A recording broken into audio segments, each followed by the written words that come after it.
If we look at the content of the document I gave us, we will start from the cover page, Global Wealth Science Professionalism. Today, we are inducting everybody to become a global wealth professional, so that before the end of our session in this summit, all of us must have become professionals in wealth creation and sustainability. Now, we dedicate this topic for this year 2025 conference that is organized by Kingdom Wealth Creation Summit 2025, which is organized and powered by the church. We appreciate this.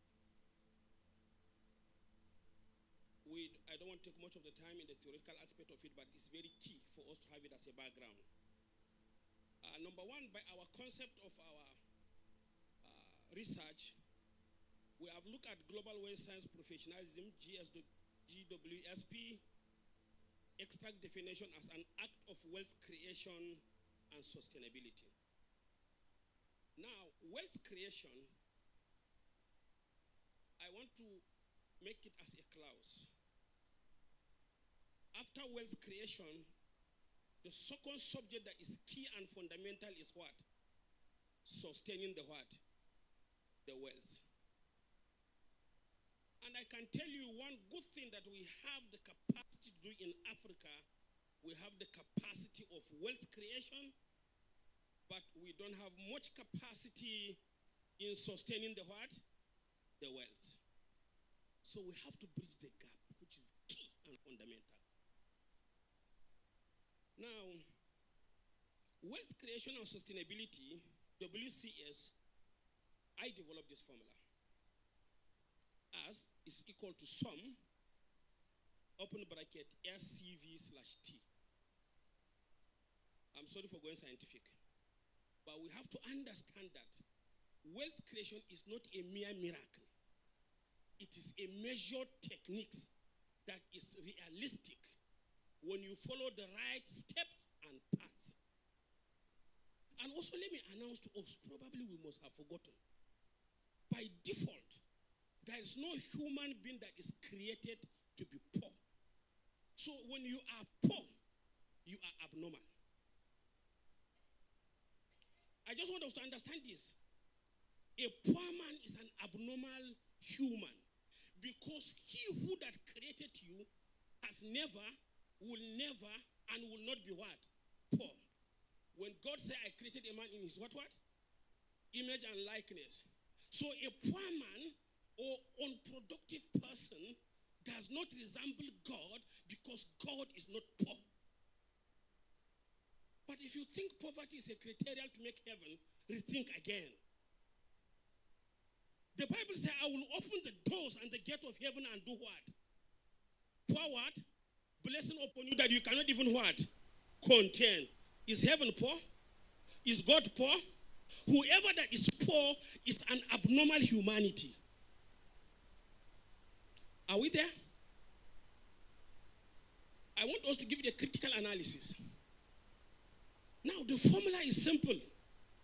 It's S, C, V, SCV. Let me tell you, by the time you solve these three words, you are already what? Wealthy. Simple. But number one, what is S? Number one, we say S is what? Self-discovery. Let me tell you, the truth is that the differences between humans and animals, animals doesn't discover themselves, but humans need to discover what?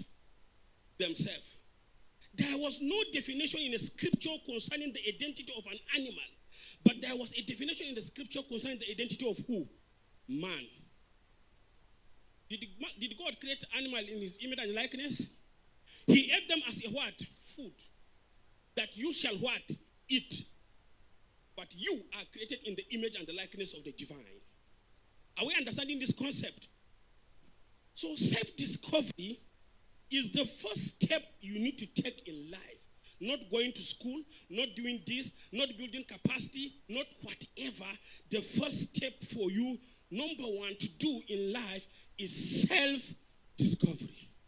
If you do not discover yourself, people will discover you to their own self and to their advantage. Are we there? There was a case study of a ship in the middle of the sea. What happened to it? It can be toasted to each what? To every direction. When you are somebody that could not, or you have not discovered yourself, you are just like a ship in the midst of the sea, that the waves of the sea can take you to any direction. So many of us are like that. Now, self-discovery is the first responsibility that you need to conduct for your life. Immediately they gave birth to what? To you. And when you gain your what? Consciousness. Now, what is this self-discovery? Let's go into more details. Self-discovery is somebody who have identified himself. Number one, you know who you are. First, let me tell you who you are. You are an image of God. So that you will be able to know how you can administer your what? Self, being an image of who? God. Number one. And number two, after you know that you are an image of God, know that you are a unique being that was created specially into this world to transform the world. To transform the world. What does it mean to transform the world? You cannot transform the world without having vision. So, when you discover yourself, it means you have done what? You have known your what? You have a what? Vision. I don't know if there's anybody that has his own vision here. Our vision clear? We have two types of vision. We have physical vision with our ordinary eyes, as I can see all of you. And also you have an internal vision of what? Purpose. Anybody that have not discovered himself have not also discovered his what? Vision. No discovery, no division. No vision, you are just like a sheep that can, like a camel that can be toasted. So self-discovery is key, is cogent, is fundamental. We cannot talk about issue of wealth creation when you have not yet discovered yourself, because wealth creation has a medium, has a platform, has a structure, has some patterns and principles, and it can only be done on somebody who have discovered himself and somebody who has a vision. Let me tell you, there's a problem when you don't have a vision. Your capacity doesn't have an account.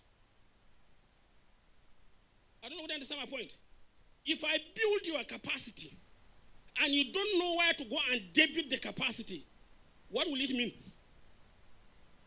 It's wasted. It's like somebody having a seed, but there's no farm to plant. That is somebody that has capacity, but doesn't have a what? Vision. You sow into your vision. You build capacity to realize your vision. You cannot become anybody when you don't have vision in you. No amount of prayer that can make any sense, because God don't know what to answer you. Because you have not discovered yourself. And you don't have a vision.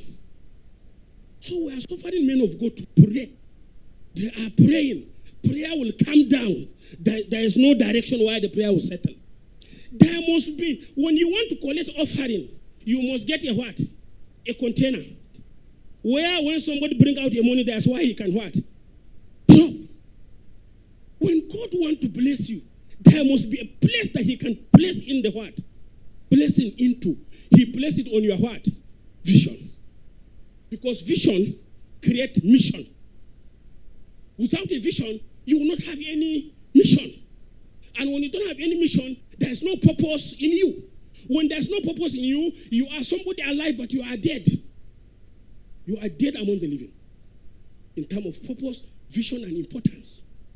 When you gather such type of crowd that are alive, without self-discovery, without purpose, without vision, all of you cannot go anywhere. It's a problem. Let's go to step 2. Capacity building. Capacity building is only important for somebody who has what? Discovered himself. He has a vision. Now, when you have a vision now, you have to develop a milestone to actualize your what? Vision.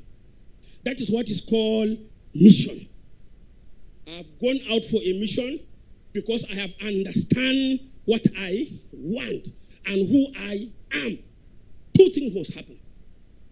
So now, if you want to build a capacity, you cannot go and build a capacity in everything in this world.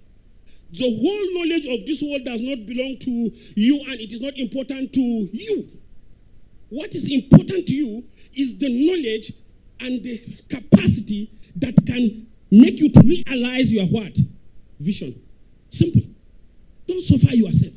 You cannot be a scientist and become this one. You become this. You could become that. No. You must have uniqueness in your life. And you must search. You must look. You must acquire capacity in line with your what? Vision and mission. It is not ability to trek that matters, but ability to trek to a destination that you know the address. I don't know whether I understand my point. I can spend the whole of my life, I'm moving here on this stage. I can trek because I don't know why I am going. I am always here. But there's somebody that knows that his house is in Nyanya. He knows the address of his house. Gradually, he's trekking even slower than me. That I'm moving faster in a vicious cycle. Before you know, he will reach to his what? Destination. So many of us have ability, hardworking, very committed, dedicated, doing all manner of effort, but there's no result. What happened to you? You are having the capacity that doesn't have a vision to download on it. If I go and buy a software, maybe CorelDRAW or Microsoft Office, and I don't have an operating system to download on it, to upload on it, will it work? So many of us have too much knowledge, big English, good calculation, scientific measurement, so many abilities, but completely it has not translated into naira and what? Kobo. Simply because ability without what? That's the problem we are having. So let us not think of becoming who we want to become when we don't even know who we are. Another one, again, value output. Let me tell you, value output, it is a complete baked food that is ready to be what? Served. Now, how will you generate a value on the baseless foundation? It's not possible. You generate value from something. You sow a seed in the land. You take care of it. It will germinate and grow. It will produce the seed, then you will harvest. That is what is called what? Value. Value is tangible. Although value also can be what? Abstract. But the point is that value output is very, very important. Now, the last one is time. I'm just defining the address, the formula, time. Time is very key. Time is very important. And let me tell you, the truth is that we only have 2 times. That is why we are celebrating sometime when we think very well, we will also think otherwise. You have 2 dates in this life, birthday and what? Death day. BD. Eh? And then turn them again. You carry that D. Front again. That's the final. So that is your what? Time. So now, let's go to the next page. Now, there's one thing in business consulting. If somebody comes before you, you want to consult him. The first question you will ask somebody is that, what is your actualization level? If you cannot answer that question, then go back to square one and start proper explanation. Actualization level is something that you have determined, is something that you know, is something that you believe, is something that you want, is something that you hoped for to become. I don't know whether I understand my point. So many of us, we don't have actualization level. Who do you want to finally become? If you register your company, what does that company want to become? You as a person, if you are 30 years, who do you want to become at the age of 50 years? Decision is called actualization level. It's a journey between today and what? Tomorrow. I don't know whether I'm clear. The question is that now, what is our actualization level? For this ministry to reach where it is today, the man of God has conceived in his mind and his spirit where the ministry, why he wants the ministry to be what? To attend to. That is the actualization level that we are following him. And it's gradually going there. Are we there now? So do not expect anything from God beyond your expected actualization level. That's why the Bible says, commit to me whatever you do and your plan will be what? Established. When you don't know who you want to become, it means you doesn't have a what? Plan. And there's nothing for God to what? Establish. So many of us are praying day in, day out. God is still waiting for him to hear what we want to become. For past 10 years, 15 years, we are praying for a miracle. God is asking, which miracle do you want? You have not yet answered it all. Let me tell you what I discovered recently. There is no prayer you will pray to God that it will take you more than 1 year to answer. I want to give you a correct answer to it all. When you pray spiritually and you act spiritually, you will get your answer spiritually. I don't know whether you understand my point. Oh. When you pray spiritually, you act spiritually, God will answer you spiritually. Acting spiritually means doing nothing physically on your prayer. You pray, you stand still. You open your eye, you are looking at it. God will also answer you spiritually. If you want to buy an aircraft spiritually, you ask for God to give you a private jet. Let me tell you, the next thing you see yourself is dreaming in the night that you are flying a private jet in the night. God has proved to you that he has answered you spiritually. So many of us are driving good cars. We are in a very good mansion in a dream. But physically we are managing, we are paying rent. Of course now. Because God cannot come and translate to you your own responsibility. When he created Adam, first thing he told him that, do not eat. He said, take care of the garden and eat from it thereof. I don't know whether we're looking at that verse properly. When God finished setting up the garden properly, put mango, put everything. In fact, he left it like that without tending to it. He brought Adam, he said, Adam, you see, I'm putting you inside this garden with one condition. After you take care of this garden, it will bear fruit. When it bear fruit, you eat from the fruit. So many of us want to eat without taking care of the garden. You will die. Oh. Koshako will catch you. Hungry will catch you. Nothing will happen to you. Man of God will anoint you. You remain there. Because he will only give you spiritual food. You only see yourself in a dream eating food. Will it stop you from getting ulcer? Eh? When you dream in the night, you are taking mineral, drinking wine, getting big meat, drinking, wake up in the morning. Do you think that hunger will not catch you? God has answered you spiritually. He has justified himself properly.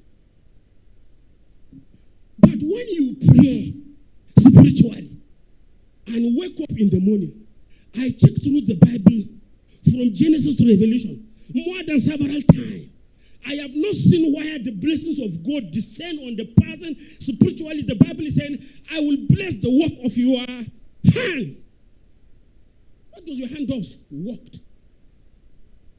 If you are waiting for blessing to come, your hand is folded, you will get spiritual blessing. You will be suffering every day. And God has justified himself through your dream. Are we there now? So you must have your heart, you must know where you are, and you must determine your actualization level. So whatever you want in this conference, determine what you want, take position on what you want, you know where you are, and you know where you want to go. The question is now, the knowledge on how you can move from where you are to where you want to go is called capacity building. Have we understand capacity building now? It's only important for somebody to know where he is and where he wants to go. That is the only person that the capacity building is very important for him. All right. If my time is going to go this time from you. Now, the next point is star. I want to get, I think I have done this demonstration in Yola. But I want a few people to come front, I beg. I want 7 people emergency. I want to do justice for this one in a few minutes. Just 7 people that are free to come front here. Let's do small mathematics. I did mean I say 7 people that need 50,000 now who would have arrived since. But because there's no value attached to it,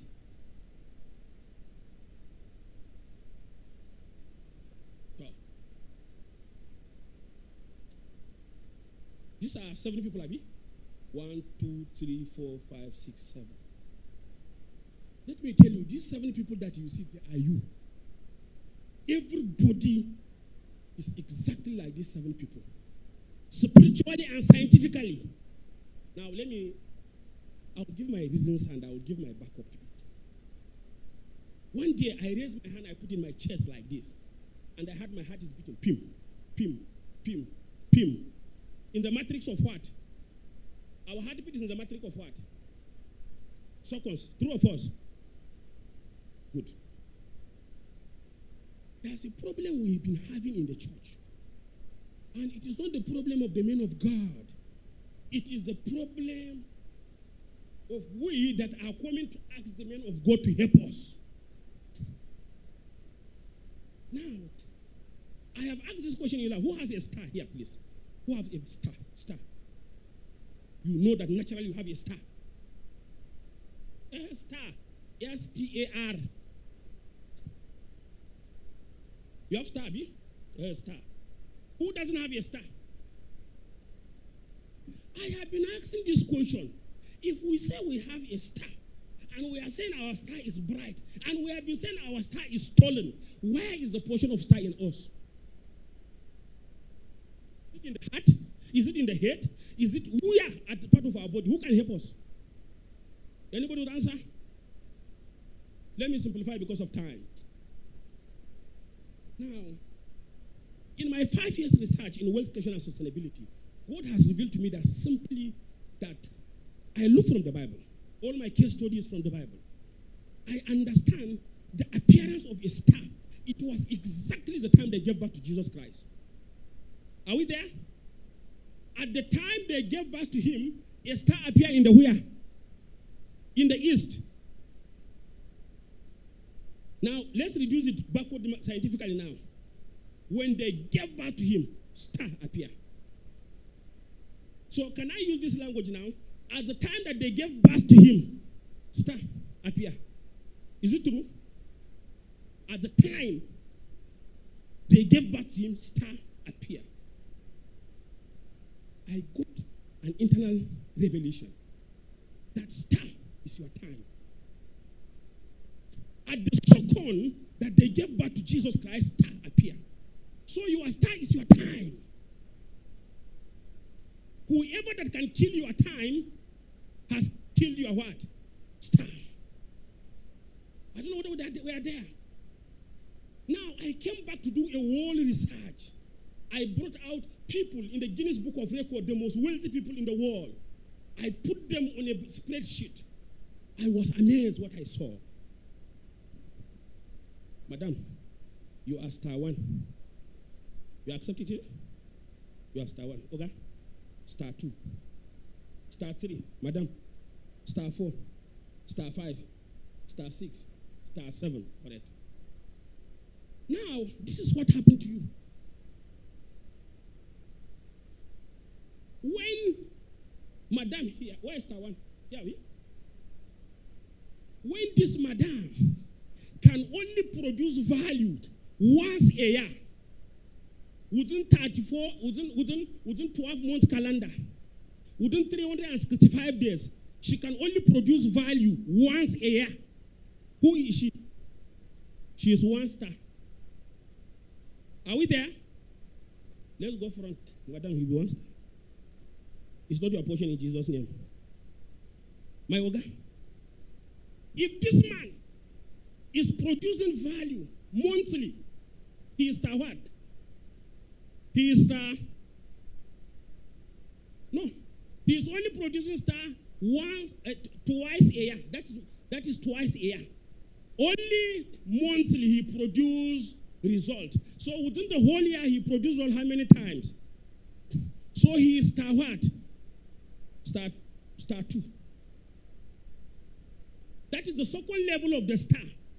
Is one's value a year. The second level is somebody that produces value monthly. He is star 2. Star 2, is he better than star 1? Are we there? This man has tendency of becoming wealthier than this madam. Are we there? Let's make progress. This man is star what? He is producing value weekly. Somebody that is producing value weekly has tendency of becoming more wealthier than the person is producing value monthly, and the person that is producing value once a year. So this man is star 3.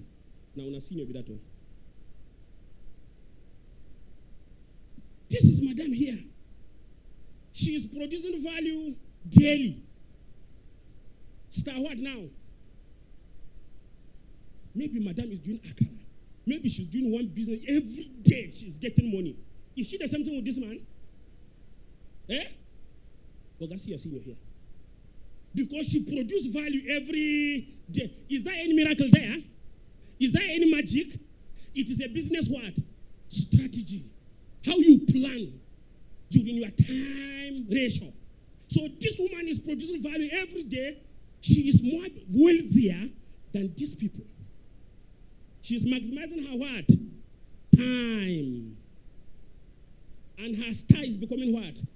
Brighter. 1 star. The star, they dim. 2 star, they shine small. 3 star, the volume of the star, brightness increased. 4 star, I'm sure it's shining better than what?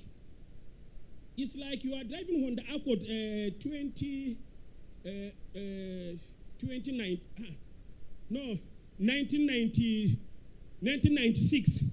Then somebody with this current 2024 Lexus, you people, they cross road together. You go see road. When you do full light, you go into, you have to park immediately. I don't know whether I understand that problem. You cannot know that your star is not shining until you get somebody who is wealthier than you. They cross road with you for road. Now there you go know your mistake. Are we understanding this thing clearly? Most especially if you vex yourself, now you are wasting time. You do pop with light like this. You go just pray for God to, you will park in one corner. You don't know whether you are on the road or you are parked aside because you are no longer seeing what? Hey. See this man here? He is making value in every 1 hour. He is star what? He is star 5. Hey. You know, people that have supermarket, they will tell you that they don't have problem with their family issue of food school fee. At this level, your problem is not your own problem, it's people's problem that is your problem. Because in every 1 hour, money they drop is the value is dropping inside your pocket. Meaning before you attract value, you must give out what? Value. Are we there? My Oga, don't smile, there are people in front of you. Madam here is producing value per what? Per minute. All of you have become global waste science professionals. This madam is producing value per minute. Let me tell you the truth. Immediately you reach this level, the whole of you, they will know you. In your state, they will hear about you. Because at this level, you are almost reaching the maximum capacity of human utilization. I will explain. Madam is making value per minute. There are people that can give you a story how they're making money per minute. This is the final bus stop. Madam is producing value per what? Per second. That is the maximum capacity of human utilization to the matrix of God investment in you. Now, in every 1 minute, scientifically, if there are medical doctors here, in every 1 second, you hear your heart pump. When your heart pump, there's an exchange between oxygen and carbon dioxide. There's a replacement from who? From God, and remove what not good for you. And when it happens, there are many combined activities that happen. That is why when you cannot breathe well, they take you to hospital, they will put oxygen in you, they will be charging you per second. I don't know whether we're understanding this concept. Yes, madam, now, I can give you example of two people at this level. Immediately, Mark Zuckerberg understand the concept of data. People are consuming data per second. Mark Zuckerberg become one of the non-popular person in the world. True or false? He is making value per what? When Dangote launches refinery, people are burning his fuel per what? He has become a famous person globally. Nobody that attend to this level that cannot be heard worldwide. Because we have reached maximum level of human utilization. So you should not be thinking on what you do. Think how you can migrate from star one. You organize yourself. That the power and prosperity that are very poor. Don't waste your time concerning them. I don't know whether you understand my point. Look at value output. Besides, the Bible says, he who that is Christ is a what, sir? Is a new creature. So who tell you that it's demons, prosperity that are stopping your blessing? It is you. How can you be in star one? You are expecting to get that what star 7 is getting. Is God just? You get according to what you had. There was a case study of talented people. I know it's time. They say, I have 3 more minutes.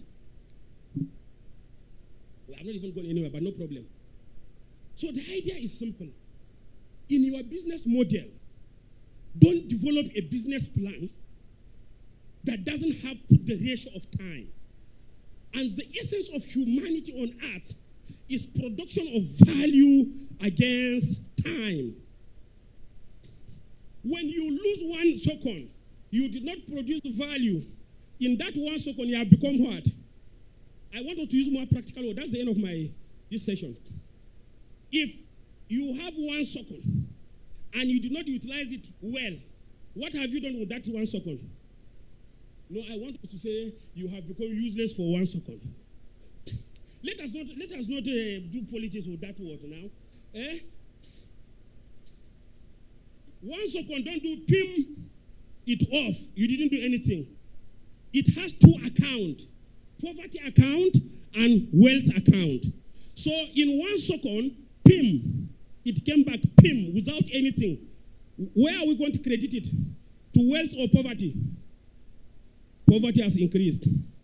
When you do 1 minute, there is no value you produce, no value you generate. 1 minute will come back empty. It will credit which one? Which account? Poverty account, poverty number 2. When it reaches 1 hour, you just useless 1 hour for nothing. No value output, no value generation, no impact, nothing. 1 hour came back what? Empty. You have credited additional what? Poverty. You have 3-star poverty. When you come back here, it's producing value. Spend a complete 1 day. You are just meandering. sleeping, complaining, regretting, talking, doing many things. Wait for the evening time. When they finished complete, it came back empty-handed. What happened? You credit your account into poverty account, star for poor man. Now you come here again. This is weekly. Some people are spending 1 week. No productivity, no value output, no impact, nothing. They have become how many stars? 1, 2, 3, 4, 5 star poor man. When it comes monthly, that within completely 30 days, you are only eating people food. You are only dependent. You become a parasite. You are the type of people that said in the Bible, thou are cankerworms and caterpillars and what have you all, because you are sustaining within 1 month. You have not produced. You see, you have become a caterpillar and cankerworm now. That you are praying against them. You are thinking that the caterpillars and cankerworm are in the bush. They are inside our houses now. Some of us have friends that are caterpillars and cankerworm and palmer worms. When they every day, the time you are eating food, they will come and greet you. They are not friends, so they are palmer worms. They are caterpillars. They are cankerworm in the form of human image. 5-star poverty. 6-star poverty. Now, tell me, how will man of God pray for this man to recover from his poverty? When he is already a plague. When his problem completely. Madam, it's terrible here. I don't want to talk here, I beg, because there will be a problem here. So any day you are walking around, 1 minute you didn't get anything, 2 minutes you didn't, 1 hour, tell yourself that what you are becoming, useless plus useless plus useless plus useless. And that is why your condition is exactly the way it is. No miracle that can happen to change your situation. Because God's word is yea and amen. When Jesus Christ was hungry, it's a parable. Fig tree, he went there. See victory, see leaf, see water that have passed through, see everything, but there's no what? Value. They said when he caused that tree, in the next day there's no even leaf. It don't dry. Nobody can revive that tree again. Some of us have already accumulated cost on ourselves, such that now it is we that devil will use to retaliate problems somewhere, because we are already agent of poverty. We are looking at this as Joko. So many of us are preserving our children in the might of poverty. We are thinking that we care for them. When you try to train them to become things, they will say you are doing child abuse. That's a problem. Well, let me obey time. I think we still have another time. So we have not gone into practical session. This is only introductory. The Lord bless us in Jesus' name. Come on, I think it deserves a resounding round of applause. Wow. When it started, I said, this is some scientific stuff. I'm not sure I'm understanding, but it was very clear. Very, very clear. Very clear. May the Lord help us. May the Lord help us not to be useless, not to waste time. But this is just the first session. Hey, the practical things are coming tomorrow. So make sure you do not miss out. Make sure you do not miss out. Come on, another round of applause for him, for the grace, for the unction that the Lord has put on him and that he has come to deliver to us. Very quickly, we are going to the next speaker, and he's going to speak to us on Business Unplugged, myth versus reality. He's been here since 3:50, which is the time the program was supposed to start. He's a stickler to time, a journalist par excellence, and very well known in this country.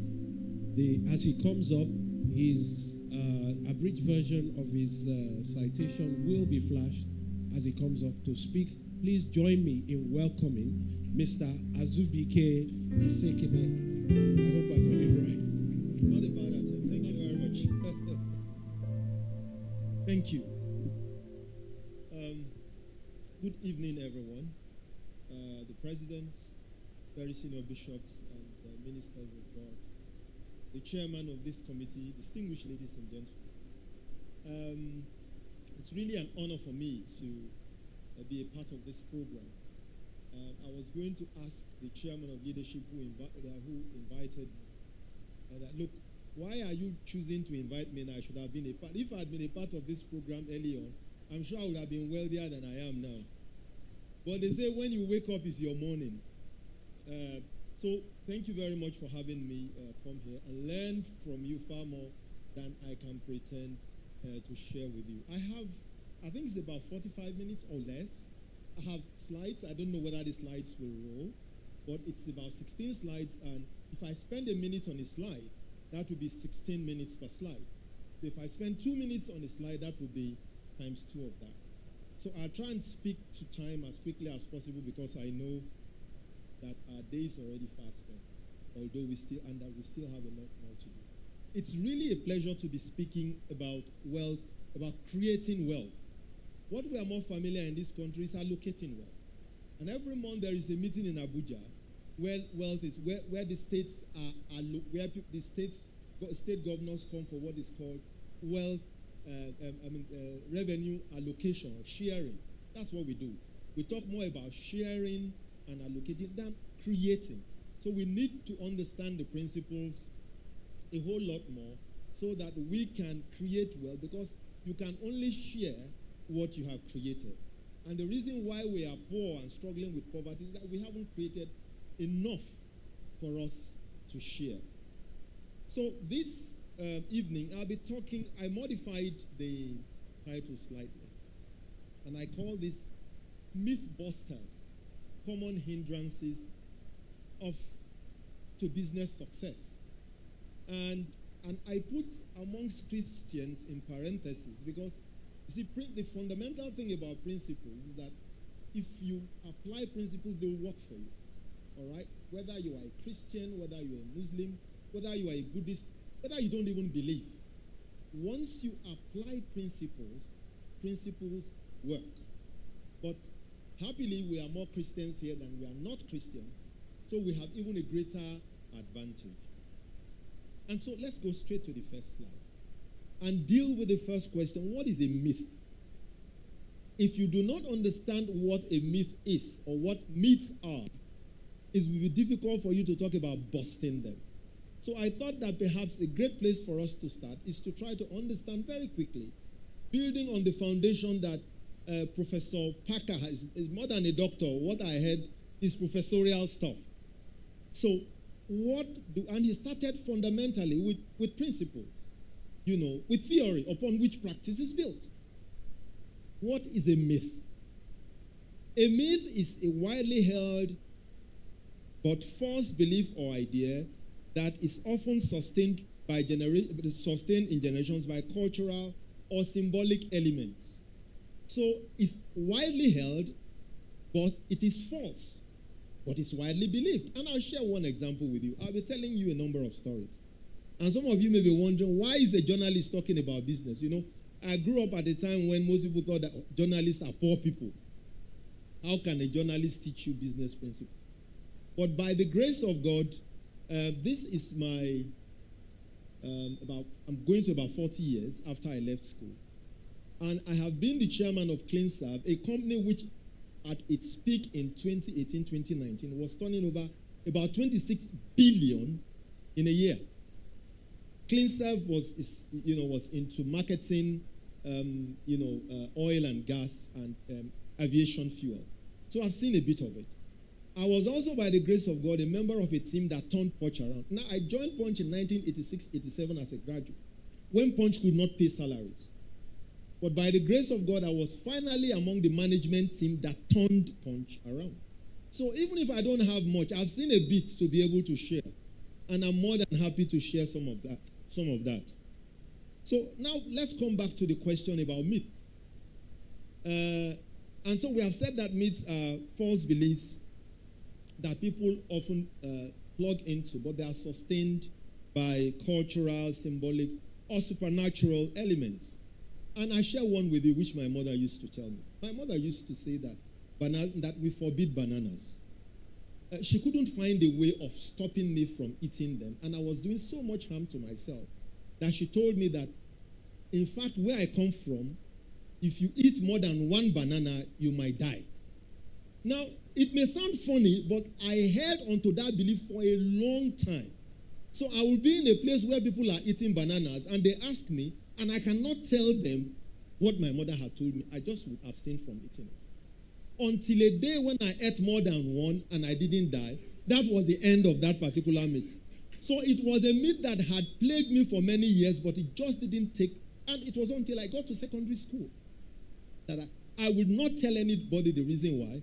But my mother, in order to save me from myself, had to invent that myth. But it was not scientific. It was not true. And there was another myth she also used to share with me. And this was her way of trying to tell me that you try to eat early so that you can sleep well. But what she used to say was that too much food at night will make cows chase you in your dream. But there is sense in that myth, because actually if you eat too much before you go to bed, you find that you're unable to sleep well. But it would have been okay scientifically for her to explain to me not to eat too much. But the only way she could transmit that knowledge was to say, look, the only way if you want to have safe, sound sleep, and you don't want cows to chase you in your dream, then you must not eat too late at night. That was another myth. Now, but how do myths work? We are talking about myth busting, so it's good for us to understand the principles of myth and also to understand how myths work. I've just given you examples that myths actually work through cultural tales, through stories that we tell ourselves. But the problem with myths is that they only last as long as you do not have superior information to displace them. As long as you have superior scientific proven information to deal with myths, those myths disappear. So the moment I found that I could eat 2 bananas and not die, that was the end of my mother's myth about bananas and death. So that is how myths work. They work through the things that we subscribe to, but when they contend with science and with light, they disappear. But I want us to keep in mind the contrast between intention and outcome. Those who spin myths that lead to poverty, which we are here to deal with, they mean well, some of them. They tell you myths, and we will deal with some of those myths. But the problem is that when those myths come face to face with facts and reality, they dissolve. Okay? So very quickly to the 5th slide. Let us deal with some of the myths. And this is where we come to something close to the heart of the matter. Amongst many Christians, it is often said that there is nothing new. That connection is everything. That is the first myth. But we have been told by Professor Parker that money flows in the direction of value. All right? I'm sure that you have heard that before. Some people, myth number 1 that I want us to deal with as Christians. There are people who believe that connection is everything. If only I have connection, I am where that I am because I am not connected. If only I am well connected, my situation will not be the same. I will change. But your connection is only as useful as the value you're able to create with it. At the time, I had over 3,500 contacts in my phone. But I did not begin to realize the value of those contacts until a story that I'll tell you later. Some of you carry phones, you carry digital devices with lots of information. But what value are you able to make out of the information between just teasing your phone? It's one thing to be introduced to the president of Nigeria. It's one thing to be introduced to a big man. It's another thing what happens after that introduction. I've been to many places. I've traveled, gone to conferences all around the world. But I found later in life that not until I cultivate those contacts I'm sorry, some of you are probably seeing some people here for the first time. and you may not see them again for a long, long time. Now, what you do with the contacts, the people you are connected with today, will affect what happens to you in the future. Because between you and the man that is seated, to get to the president, it just takes one person. Just one call. So it is not connection, but the value that you make out of connection that matters. So I'm busting your first myth. Those of you who believe that connection is your problem. Connection is not your problem. It is the value that you create from connection. Myth number 2. People say there is nothing new under the sun. Yes, maybe they are right. But do you know that every day there are at least 50 million new startups created? And there are over 150 million startups in the world. Now, out of that number, Nigeria is the biggest startup hub in Africa. Nigeria has 5 unicorns. A unicorn is a company that is valued at more than 1 billion. So, you cannot just sit down and say, oh, what am I going to do? Everybody is already making water. Everybody is making kunu. Everybody is already making fat. No. There is something unique. There is a reason why 50 million new businesses are created. Not all of them will survive. But the Bible encourages us not to cast our seed in the morning, and then also not to spare casting it later in the day, because you never know which one will survive. So do not delude yourself by saying, oh, I am here where I am because there is nothing else to be done. You never know whether that idea that is birthing in you might be the one that makes the difference. There is another very famous myth among Christians. But yeah, great talk. But I need money. I don't have money. I cannot do anything without money. False. Because remember that we have been told, and we repeated it early on, that money flows in the direction of value. Money flows in the direction of value. It is not money first. I'm not saying money is not important, but it is not money first. But it is having a clear vision, as we have been told, and an idea of how to apply yourself. Now, that is what attracts money. That is what attracts value. So, as you leave this place, I want you to get rid of that idea that it is because you do not have money that you are not where you ought to be. Because money value flows in the direction of money. There's something else I'd like us to share. Another myth. People say, I didn't go to school. I am not educated. How can I compete when you have people who are educated? No, you can see all those people that's all the people that you see there were school dropouts at one stage or the other. Fact. In fact, there's Cosmos Maduka, who as of 2015 was valued at over $500 million US, didn't even go to any school at all. No. So, the fact that you are not educated in Western education cannot be. And today, you see, if you are in the media space, for example, where I have been for the last 40 years, BBC is making a lot more money from its Hausa and language services than it's making in its English language services. It's a far more profitable. Now, BBC not only does Hausa, they do Igbo, they do Pidgin, they do Yoruba. Do you understand? These are services which do not require your going to university to create. You can create value around the culture and language that you understand and optimize it. So going to school, to formal education, should not be an impediment. Because there are examples, and we have seen them, of people who are even school dropouts, and a lot of people are chasing, trying to be like them. Another myth is that, you know what? Diligence is a spiritual gift. It is not. I have checked out. It's not among the It's not among the spiritual gift listed.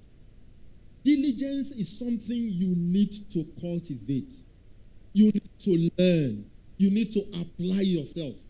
So do not delude yourself by thinking that diligence, that as a Christian, diligence is one of the things that will come by laying on of hands. No. And that is what Doctor has told us. Diligence, which is hard work and an application of knowledge, does not come by the laying on of hands. It comes by applying yourself. By just refusing to sleep and slump. And then we are told to learn from the ant. He said, you sluggard, go and learn from the ant. How does it know the season to go out, to gather, to secure itself? So, diligence, some Christians like to think that, well, we have been told that if you're among those, then you get your gift spiritually. That you get the result or answer to your prayer spiritually. If you think that diligence is the fruit of hard work, relentlessness, never giving up. And it is not a gift. It is something you apply yourself to do. Some people say, I am too old to start. You know, I am too old to start. Now, let me tell you. I wrote my second book when I was 59. But there's a woman called Virginia Miller Reeves. She wrote her first book when she was 80. Her first book, Once in a Blue Moon, she wrote it when she was 80. You have no excuse. I don't think there are too many 80-year-olds in our midst. Please, if you're an 80-year-old, let's see. Virginia Reeves wrote her first book, Once in a Blue Moon, when she was 80. What excuse do you have? We know of Kentucky Fried Chicken. Actually discovered that in his late 60s. Do you understand? With Alakija, made her, so you have no, age is not a barrier. And let me tell you a bit about the story about myself. I told you about my second book that I wrote at 59.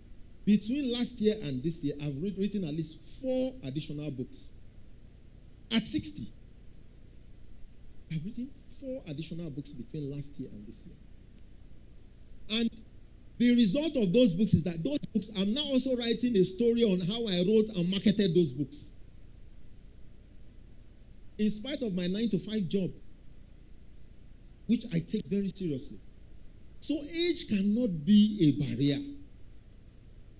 Age is a thing of the mind and should never be a barrier. You are never too old to start.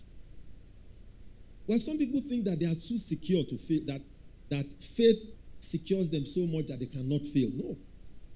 Too secure in faith to fail is not true. You are a person of faith does not mean that you start a business and there is foolproof guarantee that the business will fail. Or that if your business fails, your faith has failed. No. It could just be that you have just learned some lessons that will help you do the thing differently. Are we together? So don't say, oh, because I'm a person of faith, how could my business have failed? Knowing that I have faith that is stronger than the faith of Abraham. No. You may just have learned some lessons that will prevent future failure. Now, I want to share a video of my friend. The next video will play for just 2 minutes. And I'd like us to follow very closely because I like to know what you learned from. It's just about 2 minutes. It's the story of a man called Dr. Gabriel Obiche, who's a personal friend of mine. We used to live in the same estate. Let him tell you the story of how he became a billionaire. Just play that video. Can you just click on that to play? It's just a 2-minute video. Just click on it to play.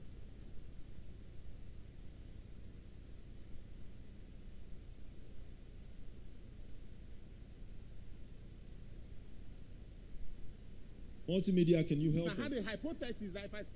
Okay, please, let it roll. Just 2 minutes.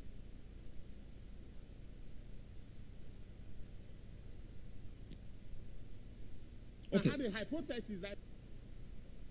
Okay, it's. I had a hypothesis that if I sell a truck of diesel in a month, I will make.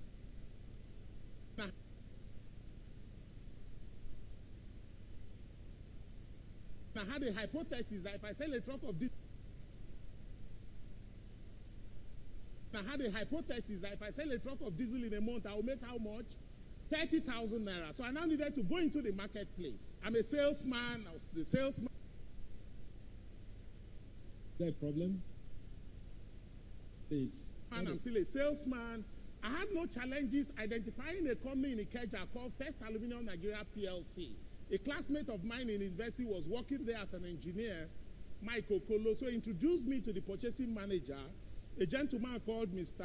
Ojo. So I had no challenges convincing him to give me an LPO to supply them 30,000 liters of diesel at 10 naira per liter, 300,000 naira. So he told me to come on this fateful Tuesday to come and pick my LPO. So this day, I went there very excited. How far, Mr. Ojo? What of the LPO? Gabriel, sorry, the LPO is not ready. I said, why? He said the GM refused to sign. I said, which GM? I got up. He thought I was leaving. There was a GM, a gentleman called Aija Haneku. His office was down the corridor to the left. He had a secretary to the right of his door. So I just approached the GM's office. I knew that if I made the mistake of telling the secretary I wanted to see the GM, that would have been the end of it. So I just approached the door. Good afternoon, ma'am. As she raised her eyes to look at me, I had opened the GM's door, and I was in the GM's office. Yes, young man, what can I do for you? My LPO is on your table. Please, can you help me sign it? He said, which company? I said, Rain Oil. He said, which one is Rain Oil? We only buy from Unipetrol or Mobil or Total. Aija Haneku was seated. I was standing. I did all the marketing I could do that day. Aija Haneku was ready to sign this LPO. Gabriel Ubeche wasn't ready to go anywhere. At some point,